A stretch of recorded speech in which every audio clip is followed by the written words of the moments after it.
Welcome back, and thank you so much for joining me here at One Nation Weather. We're right on the verge of being into July 4th here as I film this on your Wednesday evening. We've got lots of severe weather and even that hurricane you see there on the bottom of the screen to track.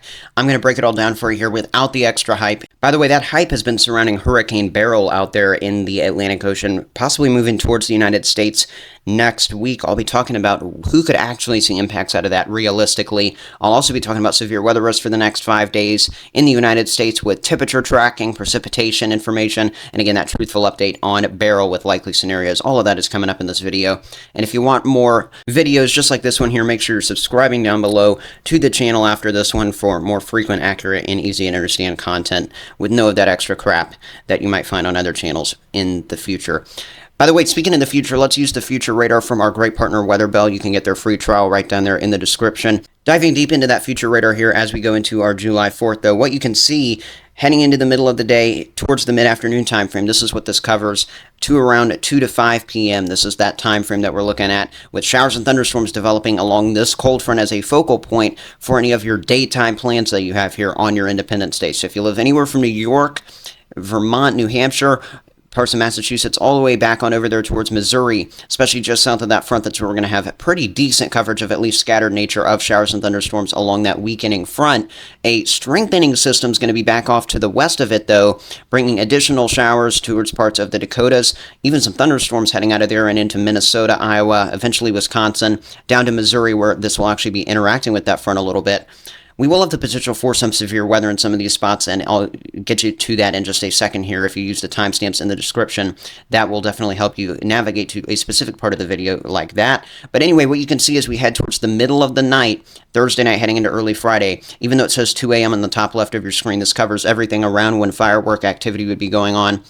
We will definitely have the potential for some lingering evening showers and thunderstorms from Indiana to Ohio over to New York City, but it will not be as widespread as the robust nature of these storms in parts of Minnesota, Wisconsin, Illinois, as well as with a possible another pocket down there that we could have. The model's really focusing in on southern Missouri, northern Arkansas, parts of Oklahoma, as well as western Tennessee for some nighttime thunderstorms that could really ruin any nighttime plans that you have there coming out of Independence Day into our early Friday, July 5th. Heading into the afternoon, Friday, July 5th, a lot of people heading back to work, but also a lot of other people staying with family. Whatever you got going on from Indiana and Ohio, southern Michigan, all the way down there towards Louisiana, Mississippi, and Alabama. We're going to be watching the highest chance for showers and thunderstorms with this strengthening system there. A lot of this is not going to be severe. There's going to be a broad area of just general showers and thunderstorms even surrounding this, but there will at least be a focused corridor for storms there for sure, and a few could go on the stronger side. Again, I'll show you that in just a second here, exactly where that could be. That front persisting and moving eastward while weakening. A lot of these fronts this time of the year don't make it very far before they start to weaken down. But from the mid-Atlantic to the Carolinas, Georgia, Alabama, Florida, curling all the way back there towards Texas, this system will be really making its last gasp for a lot of spots onto our late Saturday with some focused shower and thunderstorm coverage along that front. Even Maine getting in on some of the activity on the northern end of that low pressure system. Then behind it, we're not done with this active pattern. It's a little bit more typical where some of the storms are going to be Saturday night, and then again here as we head late Sunday and into Sunday night, though.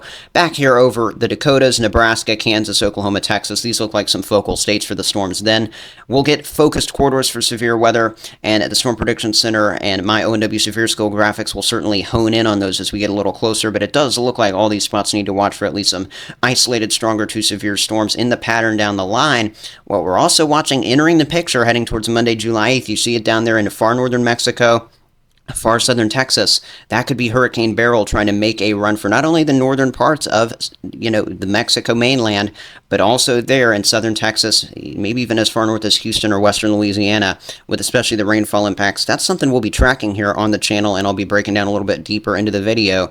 What you do notice, though, is that the active pattern for a lot of the contiguous U.S. and just the central U.S. especially will be definitely continuing Monday onward with a new system that's going to kind of move on up in intensity and then move on back down into the midweek time frame.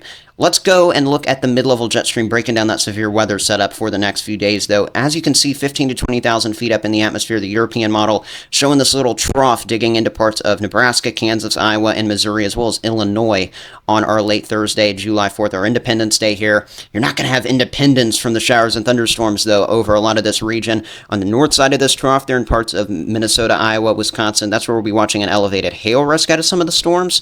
And then further down towards the south of this in Kansas, Missouri, Oklahoma, Arkansas, parts of Tennessee, and surrounding spots, that's where we'll have a little bit more of a damaging wind risk. But what you notice out of this system, it will definitely be lingering around. It actually looks a little more potent, even though the severe threat should be a little more isolated heading towards Friday. Again, just southeast of boundaries like this is where you tend to get the storms. So from the Ohio Valley down to the southeast, some storms definitely firing up Friday. Heading into Saturday, we see those storms push towards the east and Gulf Coast, as I mentioned earlier. And then behind that, here's what sets up our weekend severe weather threats for a lot of the plains, especially into the evening and nighttime hours would be the best chance for storms there.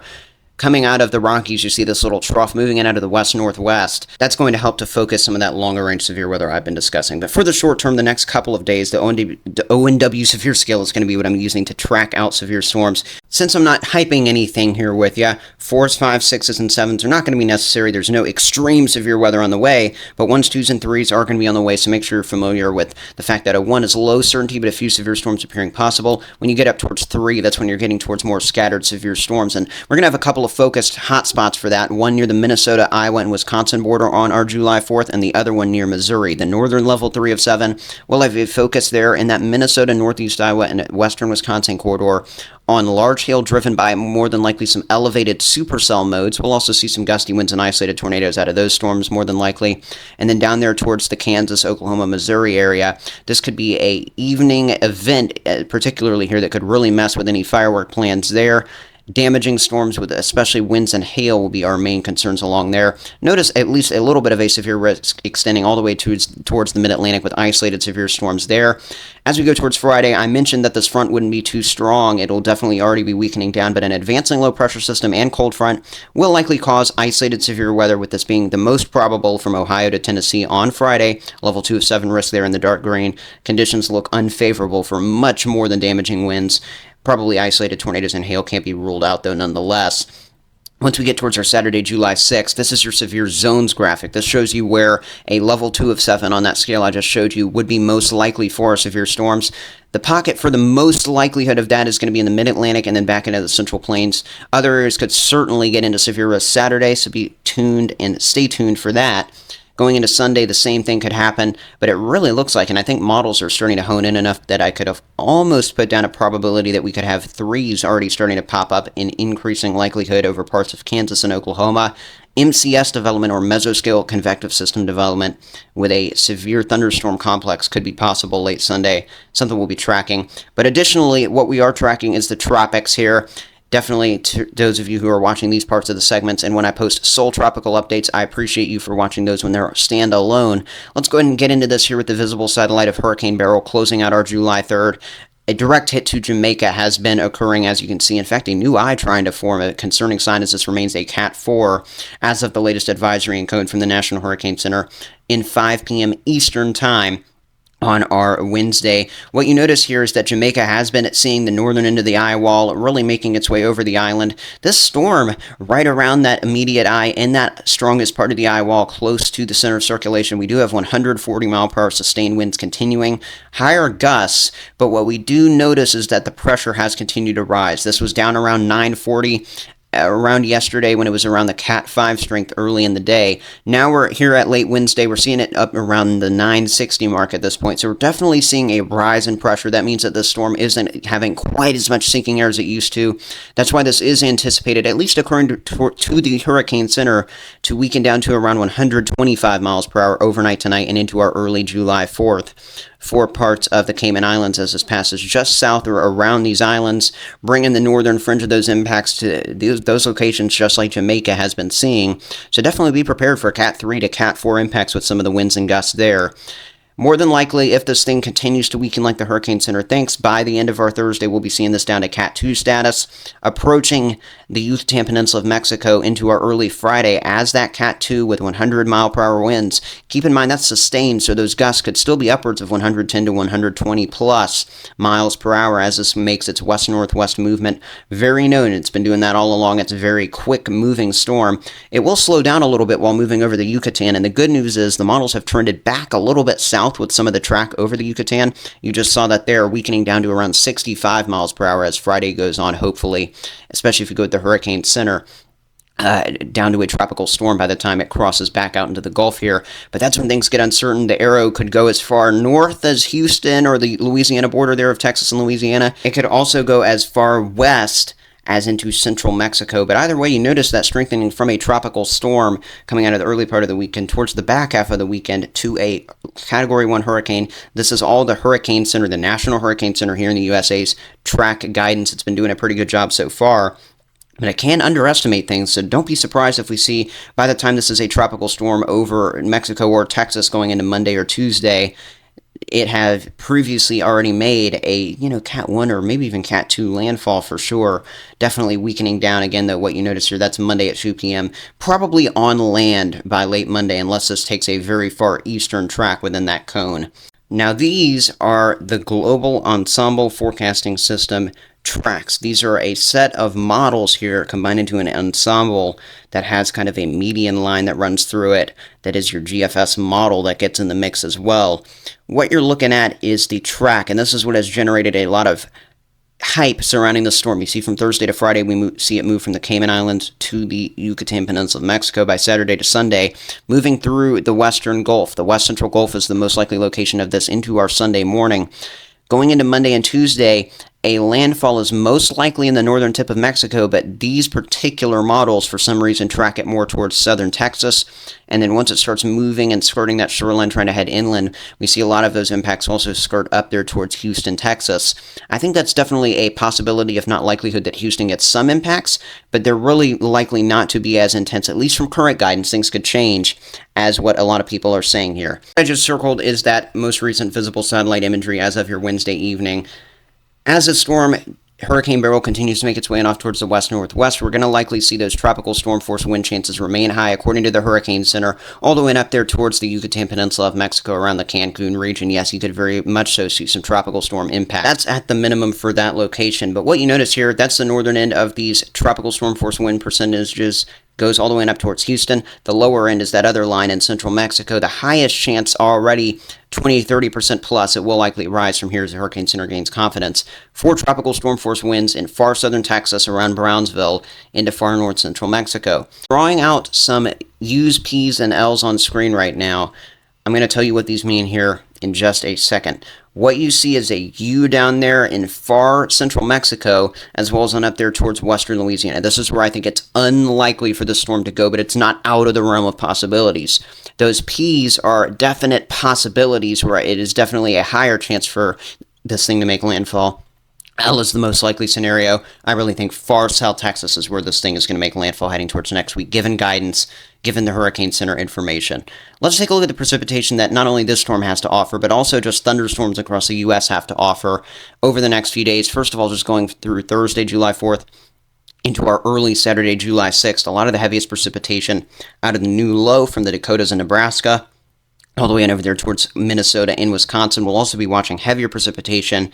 Both of these zones, by the way, watching out for flooding. The second one down there from Kansas over to Pennsylvania and West Virginia. Some of this rain actually falling on our Wednesday night here right after I filmed this video as well. Then the all-important rainfall for Hurricane Beryl. That's why many of you are here, I'm sure, down there in South Texas and southern Louisiana. Even if it doesn't make landfall in, say, central or eastern coast of Texas, we're going to see rain, some gusty winds spread inland in some spots, and especially stay along the coastline there. 2 to 4 inches of rain could definitely cause some isolated flooding at the minimum. We'll have to see if these totals go up.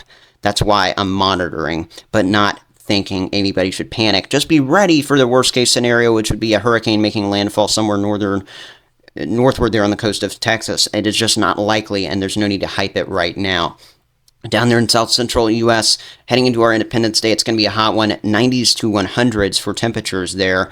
we're doing temperature tracking at this point, in case you can't notice. I'm circling those mid-90s that are going to be prominent in the southeastern U.S. on our Thursday.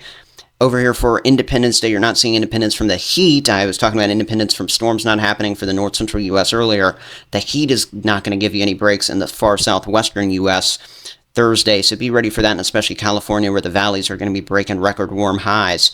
It's heaven temperature-wise up here in Montana, Wyoming, the Dakotas, Nebraska, as well as Minnesota and western Iowa Thursday, though, right behind that low northerly flow moving in.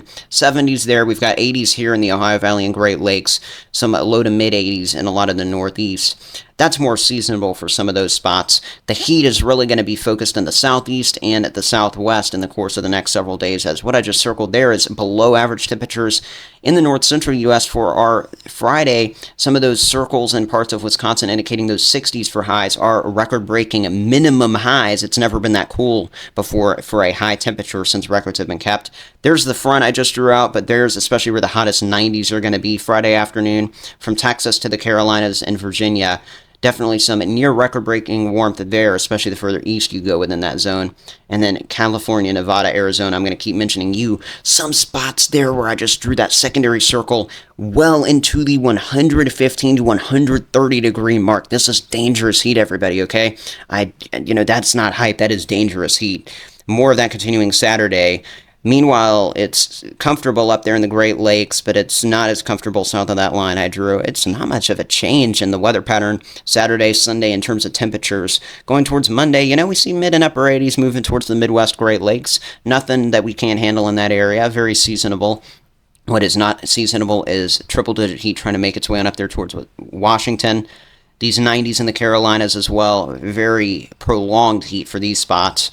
So these are some of the prominent heat and cooler spots as well for the next several days. Thank you so much for watching this video and bearing with me as I kind of stumble my way on through all that information there, switching topics back and forth. Hope you use those timestamps to your advantage. That's it for this one. I'll see you back here Friday or Saturday, taking a quick July 4th break right here on the channel.